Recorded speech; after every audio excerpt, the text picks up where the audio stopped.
Hi, Beck Mack here, and we are at the Banana Shire Council Gallery in Biloela, and it is the morning after the opening of In Her Name, and I'm with one of the fantastic photographers. How are you? Good, thank you, Beck. Now, you're... Amy Holcomb. So you've done so many of these photos here. How does it feel to be part of this exhibition? It's pretty amazing, showcasing women and what they do in our world and our communities is pretty special, and I think our rural communities get a bit, we forget them sometimes. It's with women in our rural communities, we tend that they're sort of the glue that holds our communities together. They're part of everything. So I think it's really important to showcase some of what we sort of see as seemingly small stories, but get them out there and get people knowing about what actually, people do in our communities. Yeah. So out of these 10 photos, I think there's more than 10, how many of those are your work? 5 of the photos of mine. So I got to tell the story of Fiona Haywood, who I've been lucky enough to know her family for quite some time. Let's just pop over here. So this is Fiona, isn't it? Yep. Fiona. So tell me her story quickly. So her family have been on Kilbirnie and Craiglands for generations. They've been there for such a long time. And her mum, I found, because I went to school with her sister, her mum was such an amazing woman in that she ran that place, a 60,000 acre property, by herself most of the time. I mean, obviously her father was there, but that was her family's heritage, and she continued that on, and she's such a beautiful, strong woman, and I remember her from when I was at school and a kid, and I just think she's such an amazing woman. Absolutely. And then we have Del Tappen. Yep.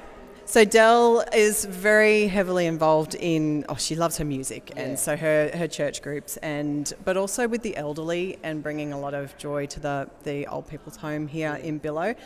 And with her, it was, I don't know Del at all, so I met her that morning, but she's very shy and introverted person, but I got her to start playing for me and just show me who you are when you're playing, and we just chatted, and this was a photo that came from that. We were just talking, and she's just such a beautiful, beautiful person. Yeah. And I guess when you're a photographer, part of the work is to make the subject feel at ease, but sort of, reveal their inner selves. Yep. And did you find working with her, playing her instrument, that was part of the process? That allowed us to be able to really connect to her, because that was her as her genuine person. She was very comfortable playing her piano, and it was, that's so... Obviously, that's how we get the smile that we've got from her. So I love that photo. That's actually one of my favourites. And now, is this one of yours? No. It's still a good one, but of course, we'll just talk about yours now. Come on. Oh, Casey, this is I love this one. It's fantastic. So Casey, she loved the farm. When I first contacted her, she's like, I really want to have it late afternoon sun at the farm. And I'm like, okay, we can do that.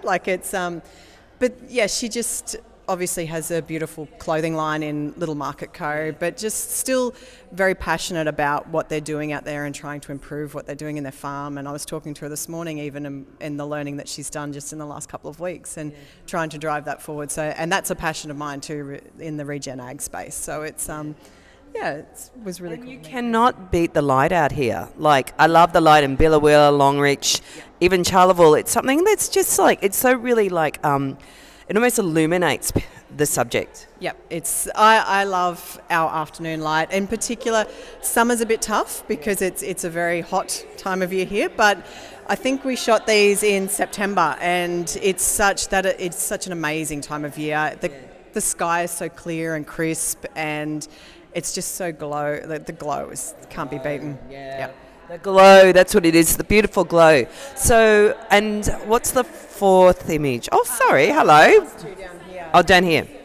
Oh, Judy, I met her last night, fabulous woman. So Judy, I actually went to school with her son, and my daughter was with me the day I was taking these photos as my little assistant, and my daughter goes to school with her granddaughter, which was pretty cool. So there's nowhere to hide around here, is there? No, not at all. So obviously that's a key to starting to relax people. But Judy, she's just what she does with her with the elderly around here, and the group that she's.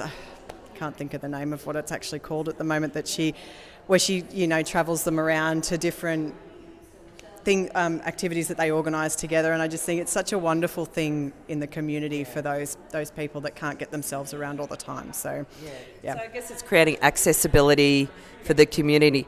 So this is a really powerful photo, but more powerful if you understand the story behind it. Can you tell us a little bit about the story?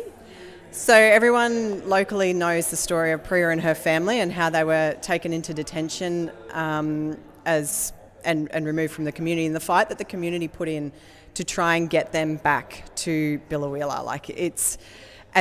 Where we actually took these photos was in the park that they held a lot of vigils for the family, so it was very significant to them. And when I take portraits, I felt this was quite a sad story, obviously, but it's happy in the end. But Priya was so thankful, and she was not I felt it was going to be a serious portrait when I was looking at the story to come across and photograph it. But for her it is a serious, but for her, she needed to smile. She couldn't be serious because she was just so grateful, and that the beauty of that just shone through. And that's why they are so happy, because what they did together, these women, to bring Priya home is quite amazing. It's like a global story, and I guess it went above and beyond the boundaries of identity, culture, gender. Like, it was like such a human, universal story. Yeah, and we all connect to it. Like, imagine having a family ripped out of your community that has been heavily involved in it, and no one wants to see that. They needed to come home, and it's such a beautiful ending to the story that they did come home. So, yeah. Well, congratulations. Thank you. Amazing images, amazing photos, and you really did bring out the woman inside and showed the magic person she was. So, yeah, I'm looking forward to you. You're on the panel now, so we'll let you get ready, but thank you. Thank you very much. Thank you. Yay.